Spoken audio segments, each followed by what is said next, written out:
తెలంగాణ ప్రభుత్వం ప్రతిష్టాత్మకంగా చేపట్టిన ఫ్యూచర్ సిటీ నిర్మాణానికి ఆదివారం పునాది రాయి పడనుంది. ఇందులో భాగంగా కందుకూరు మండలం మీర్ఖాన్పేటలో ఫ్యూచర్ సిటీ డెవలప్మెంట్ అథారిటీ కార్యాలయానికి సీఎం రేవంత్ రెడ్డి శంకుస్థాపన చేయనున్నారు. 7.20 ఎకరాల్లో ఈ భవనాన్ని నిర్మించడానికి ప్రభుత్వం 5 కోట్లు మంజూరు చేసింది.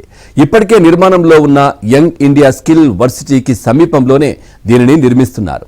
ఈ కార్యాలయం ద్వారా ఫ్యూచర్ సిటీ పరిధిలో భవనాలు, లేఅవుట్లు, పారిశ్రామిక అనుమతులన్నీ ఒకే చోట జాప్యం లేకుండా సింగిల్ విండో విధానంలో ఇవ్వనున్నారు.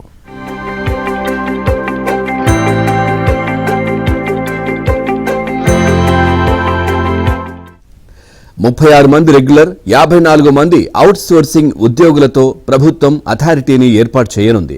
అదేవిధంగా outer ring road, regional ring రోడ్డును అనుసంధానం చేస్తూ 4,621 కోట్లతో 42 కిలోమీటర్ల మేర నిర్మించనున్న రేడియల్ గ్రీన్ ఫీల్డ్ రోడ్డుకు సీఎం శంకుస్థాపన చేస్తారు. ఇక ఓఆర్ఆర్ రావిర్యాల నుంచి ఫ్యూచర్ సిటీ మీర్ఖాన్పేట మీదుగా అమన్గల్ వద్ద రీజనల్ రింగ్ రోడ్డు వరకు 300 అడుగులతో ఈ రోడ్డు నిర్మించనున్నారు.